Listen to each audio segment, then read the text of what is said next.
اسلام کی تعلیم بڑی متوازن ہے. ایک طرف سوال کی مذمت ہے،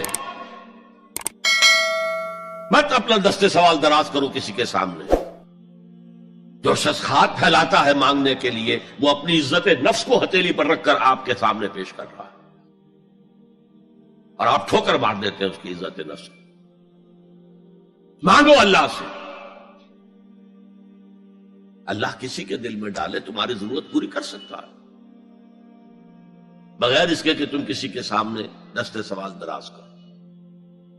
تو سخت مذمت ہے، اور خاص طور پر بیگری جو ایک انسٹیٹیوشن بن گیا ہے، ایک پیشہ بن گیا ہے، وہ تو اسلام کی تعلیمات کے منافی ہے. اور جس طرح کی ہم خیرات بانٹتے ہیں، 5 روپے کا نوٹ دے رہے ہیں مانگنے والوں کو مسجدوں کے باہر، سمجھ رہے ہم نے حاتم طائی کی خبر کو لات مار دی، حالانکہ حقیقت میں آپ انسٹیٹیوشن آف بیگری کو سپورٹ کر رہے ہیں. کسی ایک کو لے لو، آؤ چلو مجھے اپنا گھر دکھاؤ، مجھے بتاؤ تم واقعی اس قابل ہو یا نہیں ہو، اور پھر اس کی مدد کریں، لمسم کریں. پھر وہ 5 روپے نہیں ایسی دیں کہ وہ کچھ اپنے پاؤں پر کھڑا ہو سکے. میں نے 1 روپیہ نہیں کہا کہ 1 روپیہ تو اب کوئی شے نہیں رہی، لیکن یہ کہ 5 روپے کا نوٹ بھی آپ نے تقسیم کرنے شروع کر دیے، یہ کیا ہے؟ وَالسَّائِلِينَ وَفِي الرِّقَابِ. لیکن دوسری طرف سائل کو جھڑکنا نہیں ہے. اما السائل فلا تنہر، جھڑکو نہیں. اچھا بھائی نہیں، معاف کرو میرے پاس اس وقت آپ کی مدد کے لیے کچھ نہیں ہے، میں کچھ نہیں کر سکتا. تو ان دونوں کے درمیان اصل میں معاملہ ہونا چاہیے. بلکہ یہاں تک بھی فرمایا سائل کو ضرور دو، چاہے وہ گھوڑے پر سوار ہو کر تمہارے دروازے پہ آیا. کیا پتا اس کی واقعی الجھن کیا ہے. تو سوال کی مذمت اور سائل کو جھڑکنے کی ممانعت. حتی الامکان خالی ہاتھ نہ لوٹاؤ. اس نے اپنی عزت نفس اپنی ہتھیلی پر رکھ کر تمہاری سامنے پیش کر دیا، اسے ٹھوکر نہ مارو. لیکن جیسا کہ میں نے عرض کیا، یہ انسٹیٹیوشن آف بیگری جو ہے یہ ایک علیحدہ شے ہے، بالکل اس کا اس سے کوئی تعلق نہ سمجھیے. وفی الرقاب، رقاب جمع ہے رقبہ، گردن. فک رقبۃ او اطعام فی یوم ذی مسغبۃ یتیما ذا مقربۃ او مسکینا ذا متربہ. فک رقبۃ، کسی کی گردن چھڑا دینا. اس وقت سب سے بڑی ایپلیکیشن اس کی تھی غلاموں کو، کنیزوں کو اپنے پیسے سے خرید کر آزاد کر دینا. بہت بڑی نیکی، بہت بڑی نیکی. اور حضرت ابو بکر رضی اللہ تعالیٰ عنہ کے دفتر فضائل میں سب سے اونچا کام یہ ہے کہ جن غلاموں کو اور جن کنیزوں کو ستایا جا رہا تھا، دیئر اونرز، دیئر ماسٹرز، ان کے آقا کو حق حاصل تھا، جو چاہے کریں ان کے ساتھ، قتل کرنے کوئی پوچھنے والا نہیں ہے. میں پہلے بھی عرض کر چکا ہوں، میری ملکیت ہے، جیسے میری بکری میری ملکیت ہے، میں نے اس کو ذبح کیا، گوشت کھا لیا، تم کون ہوتے ہو پوچھنے والے؟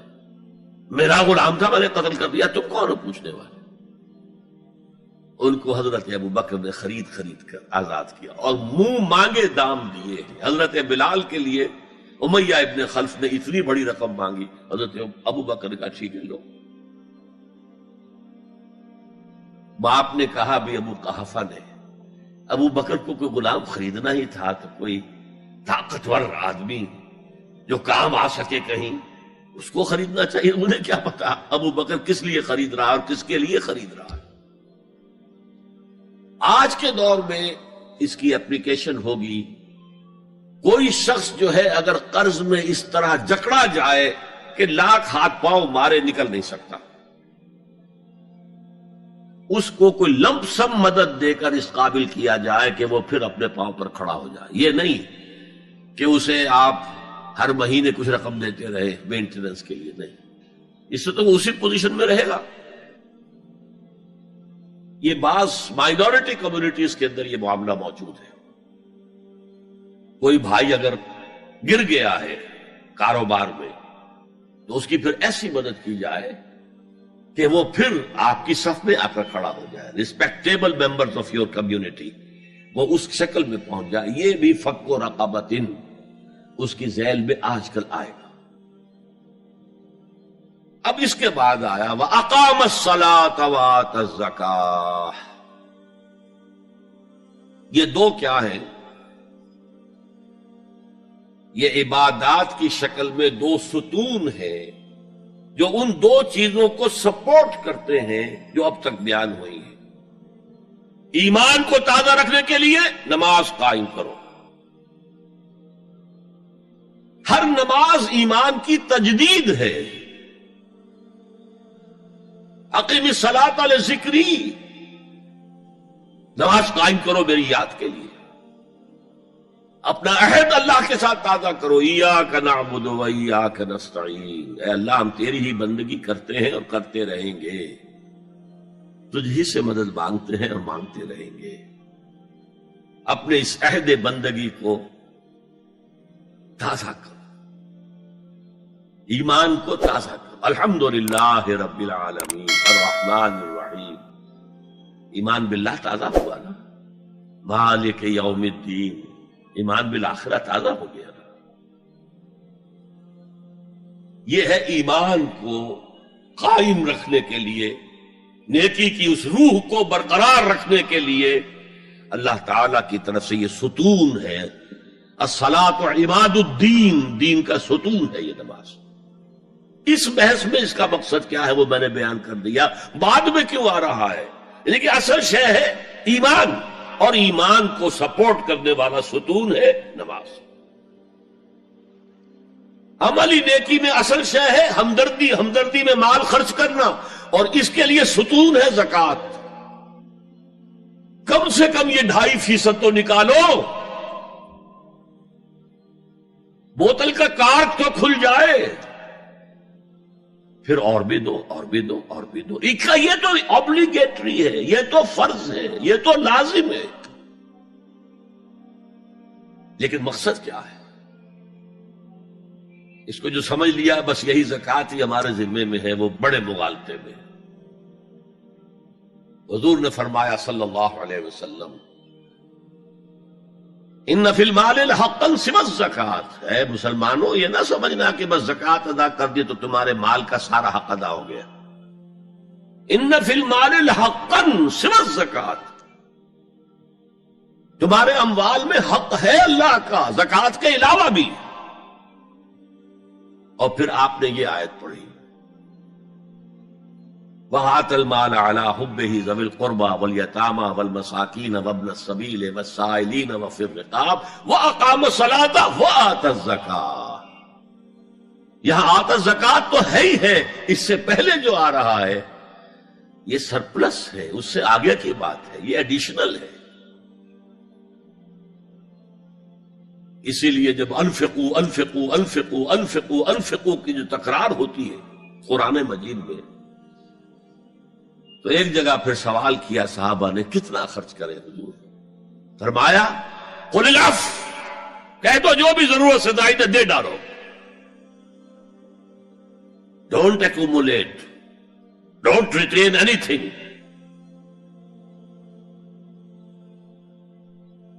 ایک بات آپ سے کہوں، آپ کچھ چونک جائیں گے. حضور نے کبھی زکوٰۃ دی؟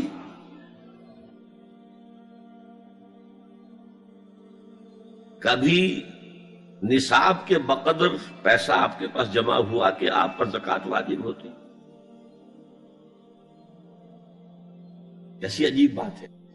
ارکان دین میں سے ایک رکن سرے سے غائب.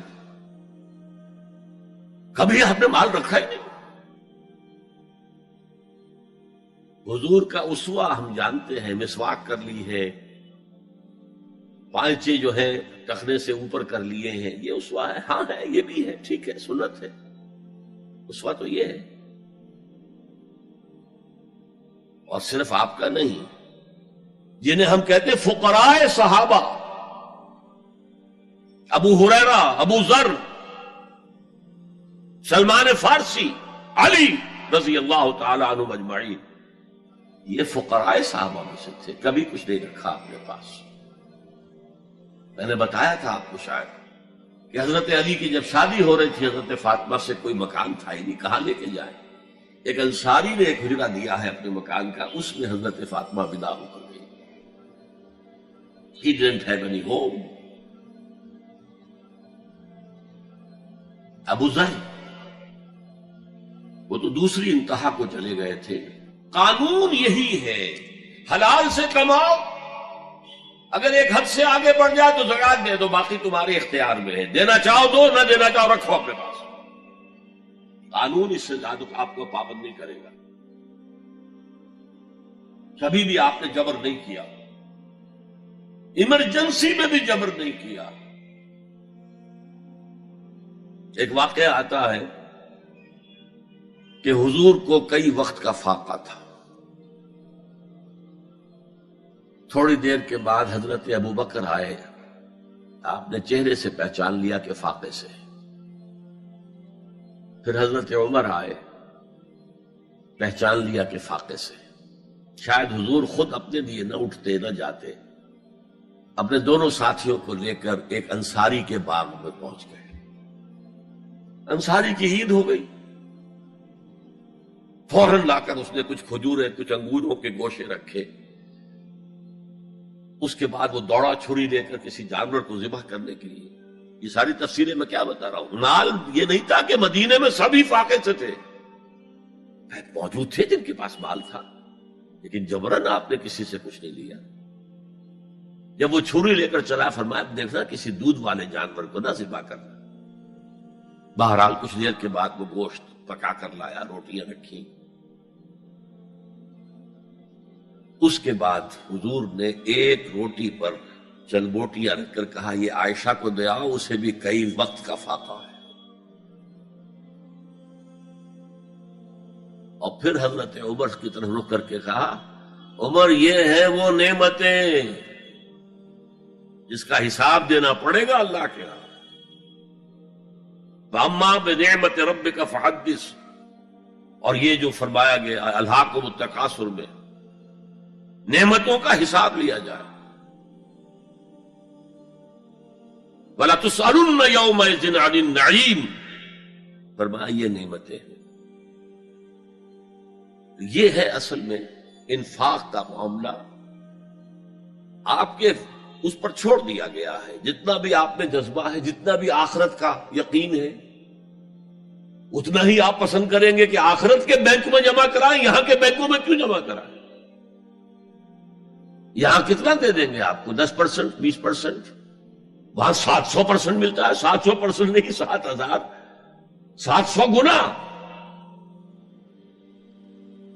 Why to keep it in these banks؟ حضرت مسیح کا جو پہاڑی کا واس بہت مشہور ہے، سرمن آف دا ماؤنٹ، بڑے پیارے الفاظ ہیں. میں آپ سے اپنا تاثر عرض کیے بغیر نہیں رہ سکتا. جہاں تک مواعظ کا تعلق ہے، جو حضرت مسیح کے مواعظ آئے ہیں ان سے اونچے واعظ کوئی ممکن نہیں. اسی میں یہ جملہ بھی ہے، دیکھو اپنا مال زمین پر جمع نہ کرو. جہاں چوری بھی ہوتی ہے ڈاکہ بھی پڑتا ہے، کیڑا بھی خراب کرتا ہے. آسمان پر جمع کرو جہاں نہ چوری کا اندیشہ، نہ ڈاکے کا خوف، نہ کیڑا خراب کر سکے. اس لیے کہ میں تم سے سچ کہتا ہوں کہ جہاں تمہارا مال ہوگا وہیں تمہارا دل ہوگا. مال یہاں ہوگا تو دل اٹکا ہوا ہوگا، اور فرشتے اس طرح گھسیٹ کر کھینچیں گے آپ کی جان کو جیسے کہ سیخ پر سے کباب کھینچا جاتا ہے. اور اگر دل وہاں لگا ہوا ہے جس کے لاکھوں کروڑوں ڈالر سوئس بینکس میں جمع ہیں، اسے کہا جائے نکل جاؤ پاکستان سے، اسے کوئی تکلیف ہوگی؟ نکل جاؤ فلاں ملک سے، ملک بدل کرتے تمہیں کیا تکلیف؟ میرے بینک کے اندر پیسے ہیں. البتہ جس کا باہر کچھ نہ ہو اسے اگر یہ دی جائے سزا تو اس کی تو جان پر بن جائے گی.